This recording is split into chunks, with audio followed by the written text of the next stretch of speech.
Hello hi welcome नमस्ते, मेरा नाम ऋतिक और आज हम फिर से बात करेंगे एक और इंटरेस्टिंग कंसेप्ट के ऊपर। तो ये वीडियो उन बच्चों के लिए मोस्ट इंपोर्टेंट होने वाली है जिनके पास सब्जेक्ट है मनी एंड बैंकिंग या फिर मनी एंड फाइनेंशियल मार्केट्स। तो चलिए शुरू करते हैं आज की वीडियो को। तो हम बात कर रहे थे लेसन नंबर 2 फाइनेंशियल मार्केट्स के बारे में, जहां पे आज हम समझने वाले हैं कि इंडियन फाइनेंशियल मार्केट या फिर इंडियन फाइनेंशियल स्ट्रक्चर किस प्रकार का होता है।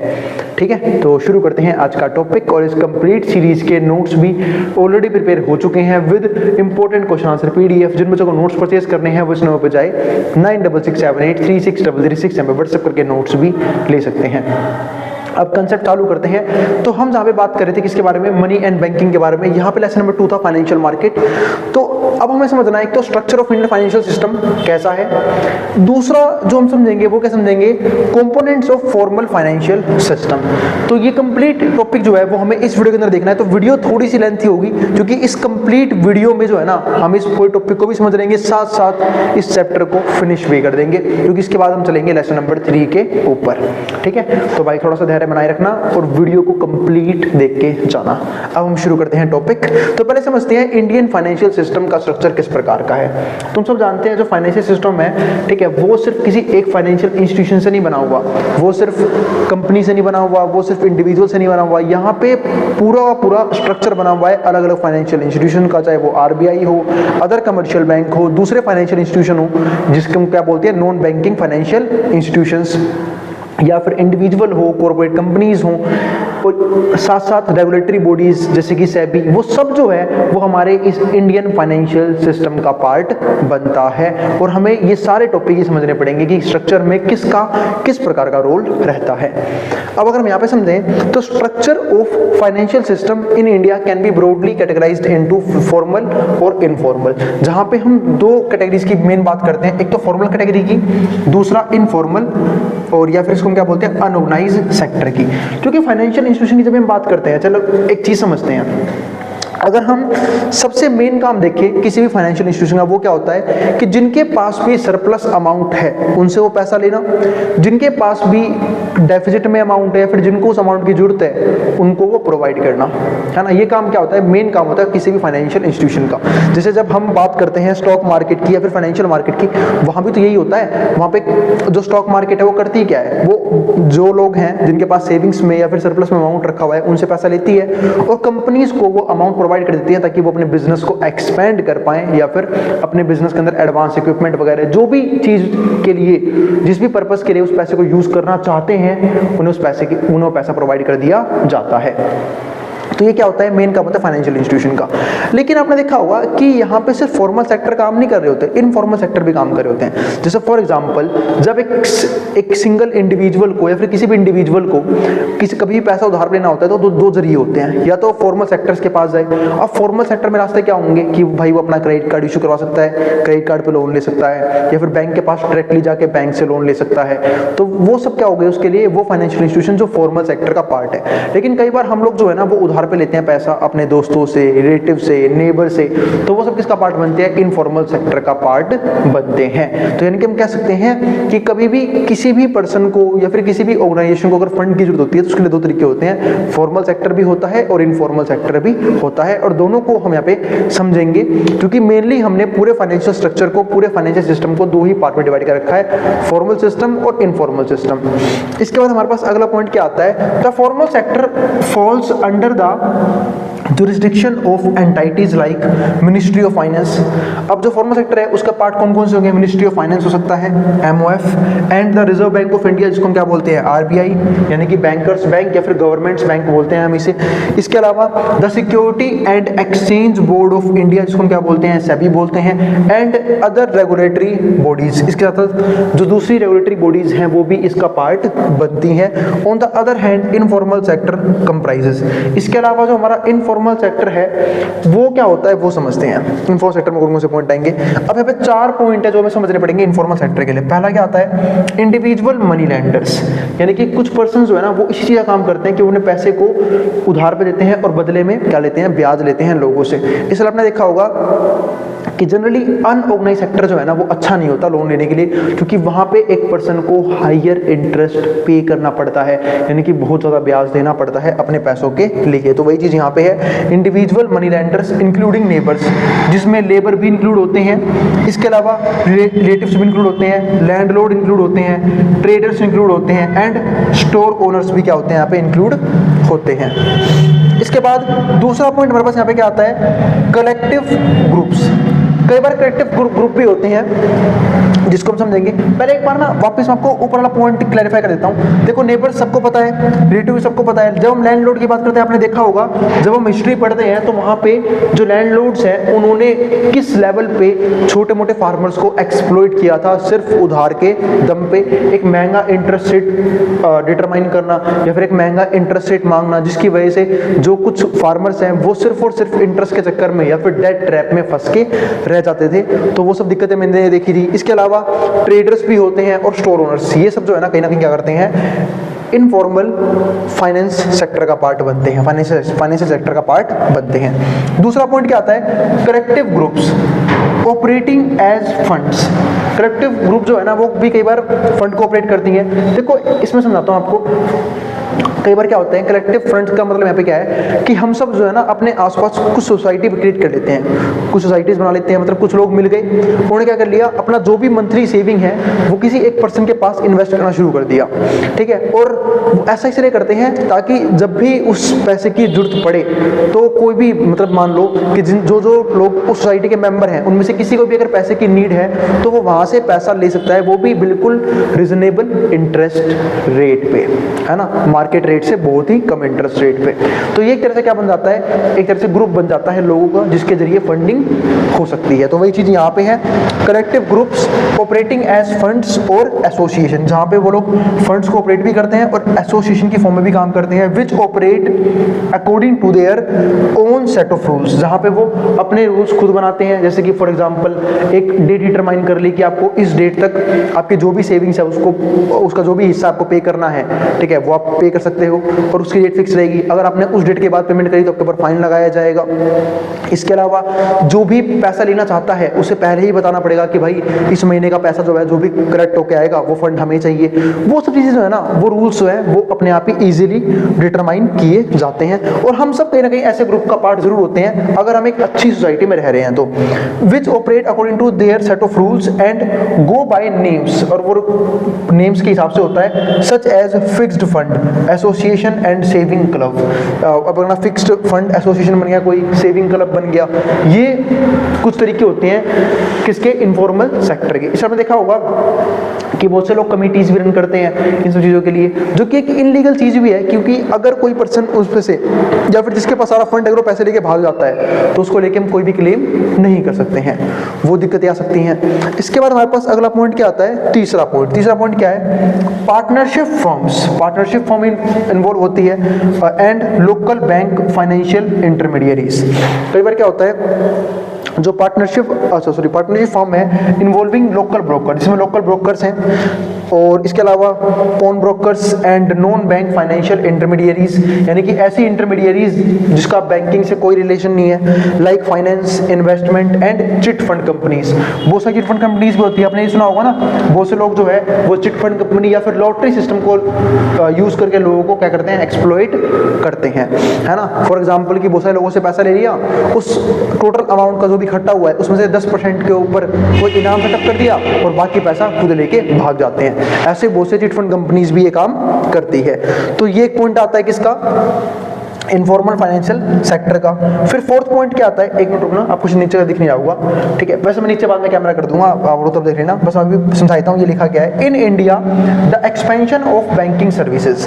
जब एक्सपेंशन होता है बैंकिंग सर्विसेज का, किन एरियाज में, रूरल एरियाज के अंदर, has played a significant role in broadening the reach of formal financial system.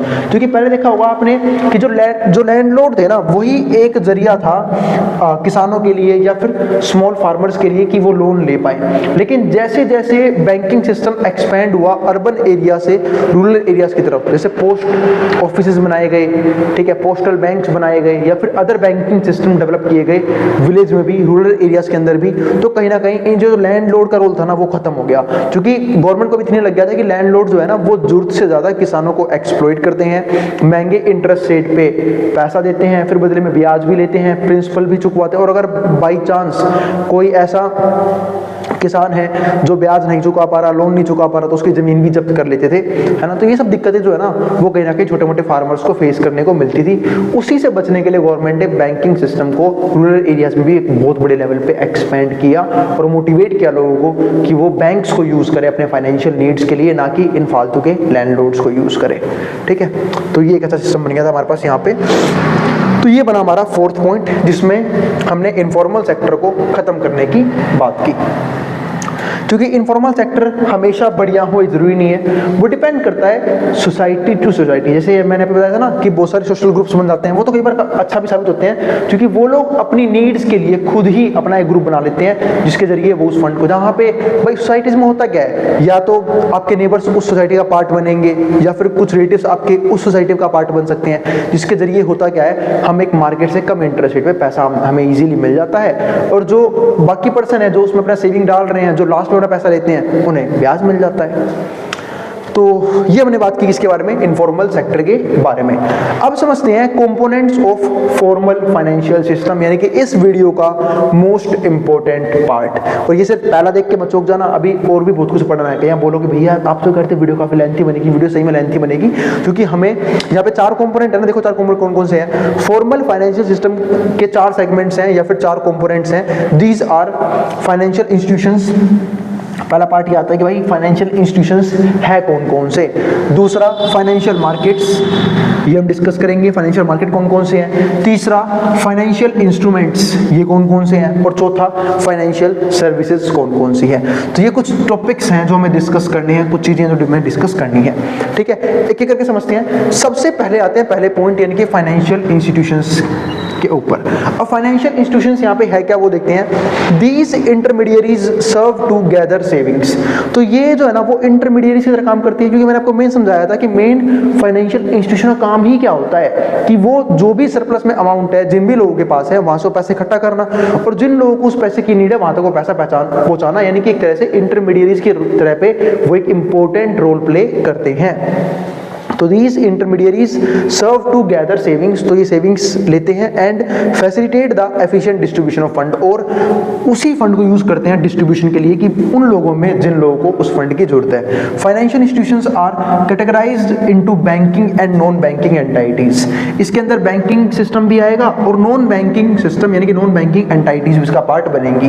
Banks में क्या होता है, as creators and distributors of credit, क्योंकि बैंक 2 तरीके से काम करता है, या तो बैंक क्रिएटर है, ठीक है, और क्या है, डिस्ट्रीब्यूटर है किसका, क्रेडिट का, यानी खुद ही क्रेडिट क्रिएट करता है और उसे डिस्ट्रीब्यूट भी करता है अलग अलग लोगों के बीच में। हैव देयर लायबिलिटीज, इनके ऊपर उनकी लायबिलिटीज भी होती हैं, incorporated into the money supply.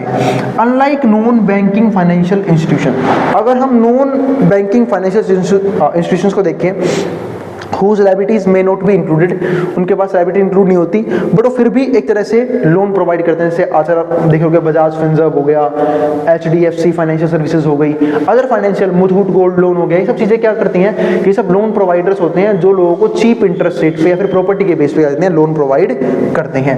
In India prominent non liabilities में note, in India prominent non banking financial institutions include developmental financial institutions. तो ध्यान रखना, नॉन बैंकिंग फाइनेंशियल इंस्टीट्यूशंस में कौन कौन इंक्लूड होंगे, जिसमें आएगा डेवलपमेंटल फाइनेंशियल इंस्टीट्यूशंस, इसको क्या बोलते हैं, DFIs। Non banking financial companies, इसको हम क्या बोलते हैं, NBFCs, जिसका बैंकिंग से कोई रोल नहीं है। Housing finance companies, housing finance companies का पार्ट बनेगी, HFCs बोलते हैं, which play a significant role in providing credit. ये सब जो है ना वो क्रेडिट प्रोवाइड करने में एक इंपॉर्टेंट रोल प्ले करती है। तो ये हो गया हमारा यहाँ तक टॉपिक फिनिश, ठीक है। लेकिन अभी फाइनेंशियल इंस्टीट्यूशंस के बारे में और बात करेंगे, और भी बहुत सारे फाइनेंशियल इंस्टीट्यूशंस होते हैं, बहुत सारे हैं, ठीक है। तो मैंने सिर्फ कुछ ही नाम लिए हैं बैंकिंग के और नॉन बैंकिंग के, ठीक है। और भी हैं जो एसेट्स अलग तरीके प्रोवाइड करते हैं, वो सब भी हम डिस्कस करेंगे अभी। इसके अलावा अभी हमें, ये तो सिर्फ पहला कंपोनेंट है, 3 कंपोनेंट और समझने हैं। एक समझना होगा हमें फाइनेंशियल मार्केट्स को, फाइनेंशियल इंस्ट्रूमेंट्स को और फाइनेंशियल सर्विसेज को, ठीक है। तो भाई अभी तक जिसको जो उतारना उतार सकता है, मैं बोर्ड के सामने से, फिर हम देखेंगे बाकी के 3 कंपोनेंट्स, ठीक है। जिसको जो उतारना है वो उतार सकता है। और भाई जिसको नीचे का ना दिख रहा हो उसको मैं नीचे का दिखा देता हूँ कि नीचे क्या लिखा होता है। ये था नीचे का पॉइंट, ठीक है। इसको भी नोट कर लेना, और जाना कहीं नहीं है, अब आगे पढ़ेंगे इससे। अब हम देखते हैं बाकी के कंपोनेंट्स। तो हमारा पहला कंपोनेंट तो हो गया था, वो क्या था, फाइनेंशियल इंस्टीट्यूशंस। अब समझते हैं बाकी के 3 कंपोनेंट कौन कौन से हैं। एक हम समझेंगे अब फाइनेंशियल मार्केट्स को, फिर समझेंगे फाइनेंशियल इंस्ट्रूमेंट्स को, और फिर समझेंगे फाइनेंशियल सर्विसेज को। इसी के साथ हमारा क्या हो जाएगा, चैप्टर क्या हो जाएगा, ये वाला फिनिश हो जाएगा। अब देखते हैं फाइनेंशियल मार्केट्स होता क्या है। तो भाई पूरे चैप्टर में हम एक ही चीज तो डिस्कस करते आए हैं, और वो क्या कि फाइनेंशियल मार्केट्स क्या होते हैं। आप सब लोगों को पता है कि फाइनेंशियल मार्केट क्या होते हैं, जहां पे हम अलग अलग एसेट्स, अलग अलग इंस्ट्रूमेंट को में इन्वेस्टमेंट की बात करते हैं, उन्हें खरीदने की बात करते हैं, बेचने की बात करते हैं। वो सारी ट्रांजैक्शन कहाँ पे होती है, फाइनेंशियल मार्केट्स के अंदर, जहां पे 2 जो है ना सबसे इंपॉर्टेंट रोल प्ले करते हैं इंडियन मार्केट के अंदर। जहां पे हम बात करते हैं एनएससी की, जिसको हम क्या बोलते हैं, नेशनल स्टॉक एक्सचेंज। एक बोलते हैं बीएससी, जिसको हम क्या बोलते हैं, बॉम्बे स्टॉक एक्सचेंज, क्योंकि पहले बीएससी था, फिर बाद में एनएससी आ गया, ठीक है। तो ये अलग अलग क्या है, मार्केट्स हैं, जहां पे हम अलग अलग एसेट्स, जहां पे हम बॉन्ड्स को, इक्विटीज को, म्यूचुअल फंड को, ईटीएफ को, गोल्ड को, डेरिवेटिव्स को, अलग अलग एसेट्स को ट्रेड करने की, इन्वेस्टमेंट की बात करते हैं, है ना। जिसके जरिए कंपनीज को फंडिंग मिल जाती है, जो आम लोग हैं उन्हें क्या मिल जाता है, उन्हें बेनिफिट मिल जाता है अपने पैसे को ग्रो करने का, उन्हें मौका मिल जाता है इन्वेस्टमेंट करने का। ये सब बेनिफिट क्यों पॉसिबल होते हैं, क्योंकि स्टॉक मार्केट अवेलेबल है ऐसी एसेट्स में इन्वेस्टमेंट के लिए। अब यहाँ पे समझो फाइनेंशियल मार्केट्स को, Indian financial markets encompasses are dynamic ecosystem. तो जो इंडियन फाइनेंशियल मार्केट है वो एक डायनामिक इकोसिस्टम प्रोवाइड करता है, कंप्राइजिंग वेरियस इंस्टीट्यूशंस, कैसे, अलग अलग वेरियस इंस्टीट्यूशंस को बना के, एंड रेगुलेटरी बॉडीज को बना के। जैसे इंडियन स्टॉक मार्केट में रेगुलेटरी बॉडी कौन सी है, सेबी, है ना। तो वही चीज यहाँ पे देखो, that play a pivotal roles in capital mobilisation, जिसके जरिए कैपिटल को मोबिलाइज करना पॉसिबल होता है, यानी कि कैपिटल को एक जगह से दूसरी जगह पहुंचाना पॉसिबल होता है। वो लोग जिनके पास सरप्लस अमाउंट है, जो अपने पैसे को ग्रो करना चाहते हैं, उनकी ग्रोथ में हेल्प करता है, और वही पैसा उन लोगों तक पहुंचाया जाता है जिन लोगों को एक्चुअल में उस पैसे की नीड है, और जो उस पैसे को यूज करके अपने बिजनेस को एक्सपेंड करना चाहते हैं, ग्रोथ दिलाना चाहते हैं। तो इसी को बोलते हैं कैपिटल मोबिलाइजेशन पॉसिबल होता है फाइनेंशियल मार्केट की वजह से। ट्रेडिंग करना पॉसिबल होता है अलग अलग एसेट्स की। इसके अलावा इन्वेस्टर प्रोटेक्शन, इन्वेस्टर को प्रोटेक्शन भी मिलता है। कैसे प्रोटेक्शन मिलता है इन्वेस्टर को, भाई रिस्क मैनेजमेंट भी एक इंपॉर्टेंट फैक्टर है इसी फाइनेंशियल मार्केट का, जहां पे हम अपने पोर्टफोलियो के अंदर अलग अलग एसेट्स को रख के, यानी कि अपने टोटल अमाउंट को डाइवर्सिफाई करके अपने रिस्क को एलोकेट भी करते हैं और साथ साथ अपने रिस्क को मैनेज भी करते हैं। तो वो चीज पॉसिबल है किस चीज की वजह से, फाइनेंशियल मार्केट की वजह से। At the heart of these markets, जब हम बात करते हैं इन मार्केट के हर्ट्स की, तो जहां हम बात करते हैं 2 चीजों की, national stock exchange NSC and Bombay stock exchange BSc. वैसे तो फाइनेंशियल मार्केट में और भी बहुत सारे फाइनेंशियल इंस्टीट्यूशंस हैं जो हम पढ़ते हुए आए हैं, और आप लोग अगर इस टॉपिक को डीप में पढ़ोगे तो वहां पे आपको मिल भी जाएंगे। लेकिन मेन जो 2 फैक्टर है ना वो कौन से हैं, एनएससी और बीएससी। बाकी अपना सेबी भी रोल प्ले करती है, आरबीआई भी रोल प्ले करती है, अदर फाइनेंशियल कुछ इंस्टीट्यूशंस भी हैं जो अपना रोल प्ले करते हैं, ठीक है। लेकिन मेन 2 है, एक एनएससी और एक बीएससी, ठीक है, which serve as primary platforms for equity trading of in India, जो कहीं ना कहीं प्राइमरी मार्केट है एक तरह से ट्रेडिंग करने का, प्राइमरी फंक्शन होता है इनका क्या, ट्रेडिंग पॉसिबल करवाना मार्केट्स के अंदर। तो एनएससी यानी कि हमारा नेशनल स्टॉक एक्सचेंज, बीएससी यानी कि बॉम्बे स्टॉक एक्सचेंज। पहले बीएससी बना था, एनएससी तो मेरे आपसे 1992 का बना हुआ है, ठीक है। आप बताओगे बीएससी कब का बना हुआ है, ठीक है। और अगर आप बुक पढ़ोगे तो आपको उसमें सारा डाटा मिल भी जाएगा।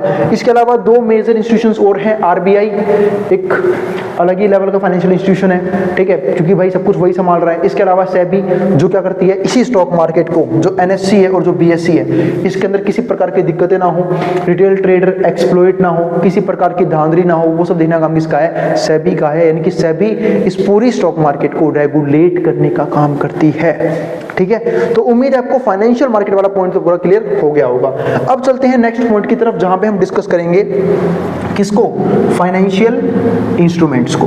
तो फाइनेंशियल इंस्ट्रूमेंट कौन कौन से देखते हैं। पहला पॉइंट हमारे पास क्या आता है, इक्विटीज। इक्विटी सबको पता है, इक्विटी का मतलब क्या होता है, कंपनी का हिस्सा। जब भी हम किसी कंपनी के इक्विटीज खरीदते हैं, शेयर खरीदते हैं, तो एक तरीके से हम उस कंपनी में क्या हो जाते हैं, भागीदार हो जाते हैं। हम उस कंपनी के उतने शेयर के मालिक हो जाते हैं, उस कंपनी के उतने हिस्से के मालिक हो जाते हैं। फॉर एग्जाम्पल, अगर हमने रिलायंस इंडस्ट्री के शेयर लिए, टाटा के शेयर लिए, महिंद्रा के शेयर लिए, या फिर किसी और कंपनी के शेयर लिए, तो हम कहीं ना कहीं ओनर बन जाते हैं उतने पार्ट के लिए उस कंपनी का। तो वही चीज यहाँ पे है। तो इक्विटीज जो है ना, वो एक क्या हो जाता है, इंपॉर्टेंट इंस्ट्रूमेंट किसका, फाइनेंशियल मार्केट का, जिसके जरिए हम अलग अलग कंपनी के अंदर अपनी हिस्सेदारी बना सकते हैं। इसके बाद हमारे पास अगला पॉइंट क्या आता है, दूसरा पॉइंट आता है बॉन्ड्स मार्केट। अब बॉन्ड्स को जब हम समझेंगे, जहाँ पे क्या आता है, गवर्नमेंट बॉन्ड्स, जिसको हम क्या बोलते हैं, जी सेक्शन। ये गवर्नमेंट भी अपने बॉन्ड्स इशू करती है। कई बार क्या होता है ना, गवर्नमेंट को पैसे की जरूरत पड़ जाती है, गवर्नमेंट को भी उधार लेने की जरूरत पड़ जाती है, तो गवर्नमेंट लोगों के पास जाती है, जनता के पास, और जनता को क्या बोलते हैं कि भाई आपको बॉन्ड देंगे, यानी एक तरह का पेपर होता है, उस पर एक फिक्स रेट ऑफ इंटरेस्ट मान लेते हैं 12% दे दिया गवर्नमेंट ने कि आपको ये इंटरेस्ट रेट देंगे, आप अपना जो है ना, हमें अपना पैसा दे दो और बॉन्ड रख लो, और जब हम उस बॉन्ड को वापस बाय बैक करेंगे, आप लोगों से वापस खरीदेंगे, तो आपको आपका पैसा वापस कर देंगे विद इंटरेस्ट। और ये बॉन्ड इशू कौन करता है, आरबीआई। वैसे गवर्नमेंट पता है आपको, बॉन्ड एक और सबसे मेजर काम के लिए यूज करती है, पता है किसके लिए, जब गवर्नमेंट को लगता है कि इकोनॉमी के अंदर, मार्केट के अंदर मनी सप्लाई जो है वो बहुत ज्यादा है, यानी कि लोगों के पास पैसा बहुत ज्यादा आ रहा है, जिसकी वजह से लोग डिमांड बहुत ज्यादा कर रहे हैं, तो उस एग्रीगेट डिमांड को कम करने के लिए, उस मनी सप्लाई को कम करने के लिए भी गवर्नमेंट इस इंस्ट्रूमेंट का, यानी कि एक तरह से गवर्नमेंट बॉन्ड का यूज करती है। तो ये पॉइंट जरूर ध्यान रखना। तो बॉन्ड्स, गवर्नमेंट बॉन्ड, जिसको हम G-Secs बोलते हैं, and issued by the Reserve Bank of India, RBI, इसको आरबीआई इशू करती है। And corporate bonds are significant component. इसके अलावा जो कॉर्पोरेट बॉन्ड है वो भी एक सिग्निफिकेंट कंपोनेंट है of the Indian fixed income market, ताकि इंडिया में फिक्स्ड इनकम रहे। These bonds offer fixed returns. तो ये बॉन्ड जो है ना कहीं क्या करती है, फिक्स्ड रिटर्न्स जो है वो यहाँ पे कमा के देती है ओवर अ स्पेसिफाइड पीरियड, एक स्पेसिफाइड पीरियड के अंदर, मेकिंग देम अट्रैक्टिव। तो इसीलिए इन्वेस्टर्स जो है ना वो यहाँ पे अट्रैक्ट होते हैं, क्योंकि उन्हें एक फिक्स टाइम पीरियड के अंदर एक फिक्स रेट ऑफ इंटरेस्ट देखने को मिल जाता है। इसलिए लोग जो है वो गवर्नमेंट बॉन्ड्स या फिर कॉर्पोरेट बॉन्ड्स को भी खरीदते हैं। और यही नहीं, ये बॉन्ड्स जो हैं वो सेकेंडरी मार्केट में ट्रेड भी किए जाते हैं। इसके बाद तीसरा फंड क्या आता है, म्यूचुअल फंड। आजकल तो बहुत पॉपुलर है म्यूचुअल फंड, है ना। म्यूचुअल फंड आप सब लोगों ने सुन रखा होगा, यानी कि जिन लोगों को हम बोलते हैं ना कि जिनमें बिल्कुल बुद्धि नहीं है स्टॉक सेलेक्ट करने की, या फिर आपको ज़्यादा दिमाग लगाना ही नहीं है कि इन्वेस्टमेंट कहाँ पे करनी है, तो आंख बंद करके लोग म्यूचुअल फंड में एक लॉन्ग टर्म के लिए SIPs कर सकते हैं, जिससे एक अच्छी खासी वेल्थ जनरेट की जा सकती है। क्योंकि म्यूचुअल फंड में होता क्या है, जो अलग अलग फंड मैनेजर्स हैं वो हमारे पैसे को क्या करती है, अलग अलग कंपनीज में अलग अलग एसेट्स में लगा के ग्रो करती है। उसका कुछ कमीशन अपने पास रखती है और बाकी कमीशन लोगों को वापस मिल जाता है। यानी कि जो बड़े बड़े फाइनेंशियल इंस्टीट्यूशंस हैं, जो बड़े बड़े फाइनेंस मैनेजर हैं, फंड मैनेजर हैं, वो इस चीज के ऊपर काम करते हैं। तो ये हो गया हमारा तीसरा point, mutual fund. Fourth point क्या था, डेरिवेटिव्स। जब हम अलग अलग इंडेक्स को ट्रेड करने की बात करते हैं प्राइस मैकेनिज्म के हिसाब से, उसको हम क्या बोलते हैं, डेरिवेटिव्स बोलते हैं उस सेगमेंट को। फिर fifth point, fixed deposit, FD जिसको हम बोलते हैं। ये तो आप लोगों ने बचपन सुना हुआ है कि जब हम एक पर्टिकुलर अमाउंट एक फिक्स्ड टाइम पीरियड तक बैंक में इन्वेस्ट कर देते हैं या फिर बैंक में सेव करके रख देते हैं, और जिसपे हमें इंटरेस्ट रेट भी क्या मिलता है, सेविंग अकाउंट से ज्यादा मिलता है, तो उसको हम क्या बोलते हैं, यहाँ पे फिक्स्ड डिपॉजिट बोल के चलते हैं। इसके बाद सिक्स्थ पॉइंट क्या आता है, रियल इस्टेट इन्वेस्टमेंट ट्रस्ट, जिसको हम बोलते हैं REITs, यानी कि बिना डायरेक्ट रियल एस्टेट में इन्वेस्टमेंट किए अगर हम रियल एस्टेट इन्वेस्टमेंट ट्रस्ट में इन्वेस्टमेंट कर देते हैं, तो कहीं ना कहीं हमारा पैसा उसी रेट से ग्रो कर रहा होता है जिस रेट से रियल एस्टेट ग्रो करती है, यानी कि हमें प्रॉफिट रियल एस्टेट के हिसाब से ही देखने को मिलेगा। इसके बाद 7 पॉइंट क्या आता है, एक्सचेंज ट्रेडेड फंड, जिसको हम बोलते हैं ETF। आजकल बहुत अच्छा सिस्टम बन गया है, और मेरे को पर्सनली अगर मैं बताऊं तो म्यूचुअल फंड से ज्यादा पसंद क्या आते हैं, ETFs। ETF क्यों, क्योंकि एक तो उसमें एग्जिट लोड नहीं होता। जो बच्चे इन्वेस्टमेंट करते होंगे या फिर जिनको इन्वेस्टमेंट में नॉलेज पता होगा कि ETF में जनरली ज्यादा क्या होते हैं, एग्जिट लोड नहीं होते, जो कि म्यूचुअल फंड में देखने को मिलते हैं। दूसरी बात, बाद रिटर्न ज़्यादा मिलते हैं। तीसरी इंपॉर्टेंट चीज़ वो क्या कि ETF में जब हम इन्वेस्टमेंट करते हैं तो हम डायरेक्ट फॉरेन इन्वेस्टमेंट भी कर सकते हैं। जैसे फॉर एग्जांपल अगर मुझे USA के अंदर में इन्वेस्टमेंट नहीं कर पा रहा हूँ और मुझे USA की मार्केट में पैसा लगाना है, तो मैं इंडिया के ऐसे ETFs को खरीदूंगा जो बिल्कुल वैसे रिटर्न देते हैं जो कैसे जहाँ पे जो बिल्कुल कॉपी करते हैं USA के रिटर्न्स को, तो मैं उस ETF में इन्वेस्टमेंट कर दूंगा। तो ये एक अच्छा तरीका होता है, इसको हम बोलते हैं एक्सचेंज ट्रेडेड फंड्स ETFs। इसके अलावा अलग सिल्वर के ETF भी आते हैं, गोल्ड के ETF भी आते हैं जो उनके अकॉर्डिंग ही आपको रिटर्न्स देके जाएंगे। इसके बाद अगला पॉइंट क्या आता है, नेशनल पेंशन सिस्टम गवर्नमेंट का बना हुआ है NPS, जिससे लोगों को टैक्स बेनिफिट मिलता है और जब भी एक पर्सन रिटायर होगा तो उसे एक अच्छा खासा कॉर्पस मिल जाएगा उसके बाकी बची जिंदगी निकालने के लिए बिना पैसा कमाए। उसके लिए लोग नेशनल पेंशन स्कीम या फिर सिस्टम में पार्टिसिपेट करते हैं, वहां पे अपनी इनकम से कुछ ना कुछ कंट्रीब्यूशन करते रहते हैं हर महीने, और जब वो रिटायर होंगे तो उन्हें एक लम सम में अच्छा खासा अमाउंट मिल जाता है, कॉर्पस मिल जाता है, जिसके जरिए वो अपनी बाकी की लाइफ अच्छे से जी पाएंगे। इसके बाद 9 पॉइंट क्या आता है, सोवरेन गोल्ड बॉन्ड्स SGB। एक तरह से इसे आप बोलते हो डिजिटल गोल्ड जो हम परचेज करते हैं, और इसके रिटर्न्स सिमिलर होते हैं गोल्ड के रिटर्न से, यानी कि जिस रेट से गोल्ड बढ़ेगा उसी रेट से हमारी डिजिटल गोल्ड पे हमें क्या मिलेगा, इंटरेस्ट भी मिलेगा, ब्याज भी मिलेगा, यानी कि वो भी सेम रेट से ग्रो करेगा। इसको बोलते हैं SGB sovereign gold bonds, gold के बॉन्ड्स भी होते हैं। फिर 10th पॉइंट क्या आता है, पब्लिक प्रोविडेंट फंड्स, जिसको हम क्या बोलते हैं,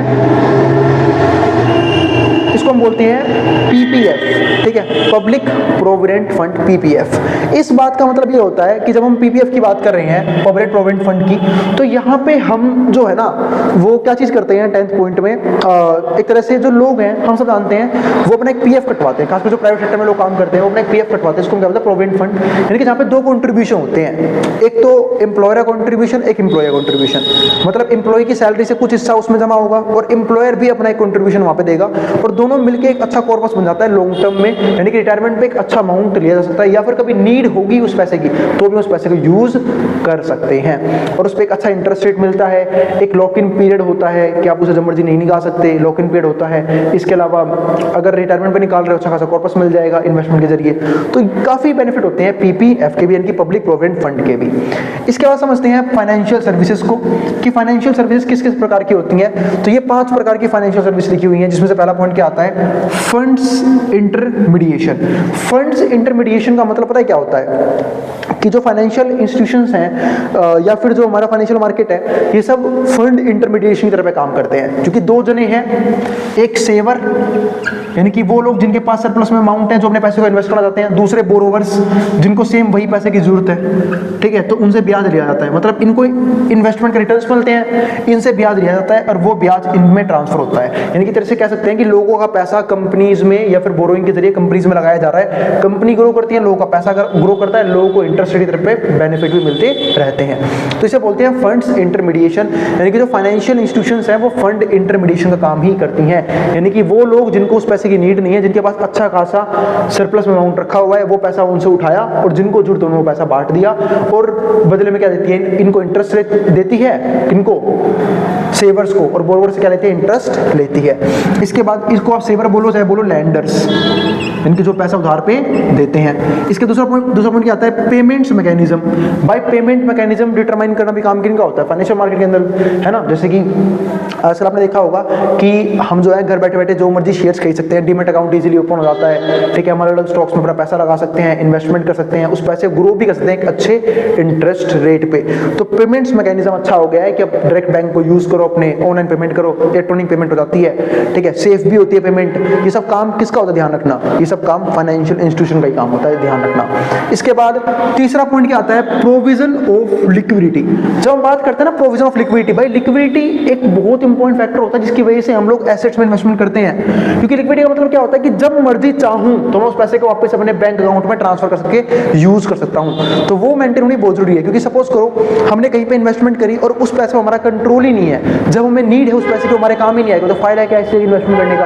पर स्टॉक मार्केट या फिर जब हम बात बात करते हैं इक्विटी मार्केट की, तो वो हमें एक ये अच्छी प्रिविलेज देता है कि हम जो है ना स्टॉक मार्केट में जो भी इन्वेस्टमेंट करते हैं उसमें हाईली लिक्विड एसेट्स में हम इन्वेस्टमेंट कर सकते हैं। यानी कि जैसे मान लो रिलायंस के शेयर खरीद लिए, एचडीएफसी के ले लिए, महिंद्रा के ले लिए, वहां पे आपको हर टाइम उस शेयर के बायर्स मिल जाएंगे। यानी कि जब चाहूं मार्केट अगर ओपन है तो मैं उस शेयर को बेच सकता हूं। हाँ, मार्केट ओपन होने का टाइम होता है अपना एक, जैसे सैटरडे संडे मार्केट बंद रहती है और डेली बेसिस पे भी सिर्फ 9 से लेकर 3-3:30 बजे तक अपने शेयर्स को बेच सकते हो, तो वो चीज़ जरूर होता है देखना, ठीक है। लेकिन लिक्विडिटी बहुत ज़्यादा होती है, यानी कि अगर मुझे इमीडिएटली पैसे की जरूरत है तो मैं वहाँ से पैसा अपना वापस निकाल सकता हूँ, ठीक है। इसके बाद फोर्थ पॉइंट क्या आता है, रिस्क मैनेजमेंट का मौका मिल जाता है। अब आती है रिस्क मैनेजमेंट का मौका कैसे मिलेगा। भाई रिस्क मैनेजमेंट का मौका इसलिए मिलता है क्योंकि हम जो है ना यहाँ पे क्या करते हैं, अपने अलग अलग एसेट्स में पैसे को एलोकेट कर सकते हैं। यानी कि मैं डिफरेंट कंपनीज के शेयर खरीद पाऊंगा, डिफरेंट म्यूचुअल फंड ले पाऊंगा, डिफरेंट ईटीएफ्स में पैसे इन्वेस्ट कर सकता हूँ। यानी कि अलग अलग एसेट्स में पैसे को एलोकेट करके अपने रिस्क को भी मिनिमाइज कर सकता हूँ। एक कैलकुलेटेड रिस्क लूंगा और एक अच्छा प्रॉफिट जनरेट कर सकता हूं रिस्क मैनेजमेंट करके या फिर रिस्क एलोकेशन करके। तो वो चीज है, रिस्क मैनेजमेंट काफी अच्छा होता है स्टॉक मार्केट के अंदर, अगर हमें प्रॉपर तरीके से नॉलेज है कि कैसे रिस्क को मैनेज किया जाता है या फिर कैसे रिस्क को एलोकेट किया जाता है। हाँ, कुछ बेवकूफ लोग ऐसे भी होते हैं जिन्हें कहीं से इन्फॉर्मेशन मिलती है, ये शेयर तो काफी ऊपर जाने वाला है, ठीक है, सारा पैसा वहां लगा देंगे, और मानो नहीं गया तो वो डूब गया तो सारा पैसा गया, ठीक है। यानी कि क्या बोलूं मैं, हाँ, इन्वेस्टमेंट करना अच्छी बात है, पर उससे पहले इन्वेस्टमेंट जहां पे आप कर रहे हो उस चीज को समझना भी बहुत इंपॉर्टेंट चीज है। तो रिस्क मैनेजमेंट अच्छा होता है पर उन लोगों के लिए जो मैनेज करना जानते हैं। Fifth point, financial engineering. यानी कि आजकल आप देखो, हम फाइनेंशियल मार्केट को फाइनेंशियल इंजीनियरिंग क्यों बोलते हैं, इसलिए बोलते हैं कि एक इंपॉर्टेंट सर्विस है। इन लोगों ने देखो ट्रांसफॉर्म किया है। पहले जब भी लोगों को शेयर खरीदने होते थे तो लोगों को एनएससी बीएससी में जाके खुद लेना पड़ता था। अगर आपने कोई वेब सीरीज देखी हो ऐसे, आपको पता होगा कि पेपर के जरिए शेयर मिलते थे। लेकिन आजकल क्या हो गया है, आजकल जरूरत नहीं कहीं जाने की, घर बैठे बैठे डीमैट अकाउंट ओपन किया, इलेक्ट्रॉनिक सिस्टम आ गए हैं, पेमेंट करी बैंक से, शेयर्स हमारे हो गए। तो इतना इजी हो गया है शेयर्स को खरीदना। तो फाइनेंशियल इंजीनियरिंग के जरिए हम जो है इजीली इन सारी चीजों को कर सकते हैं और लगातार जो है ना ट्रेडिंग सिस्टम्स में, इन्वेस्टमेंट सिस्टम में एफिशिएंसी लाने की कोशिश की जा रही है, नई नई टेक्नोलॉजी को अडॉप्ट करके। वो सब किस चीज की वजह से है, सिर्फ और सिर्फ फाइनेंशियल इंजीनियरिंग की वजह से। उम्मीद है आपको सारे टॉपिक क्लियर हो गए हैं। अब वो मिलेंगे अगली वीडियो में जहां पे हम बात करेंगे लेसन नंबर 3 के बारे में। लेसन नंबर 2 खत्म हो चुका है इस वीडियो के साथ। तो भाई अगर फिर भी कोई भी क्वेरी, कोई भी डाउट हो, कमेंट बॉक्स खोले हुए हैं, आप कमेंट कर देना। अब हम मिलेंगे अगली वीडियो में, और अगर वीडियो पसंद आई हो तो वीडियो को लाइक कर देना और चैनल को सब्सक्राइब कर देना और उन बच्चों में शेयर भी कर देना जिन बच्चों का एग्जाम होने वाला हो सेम सब्जेक्ट का। अब जिसको जो उतारना है वो उतार सकता है, मैं बोर्ड के सामने से।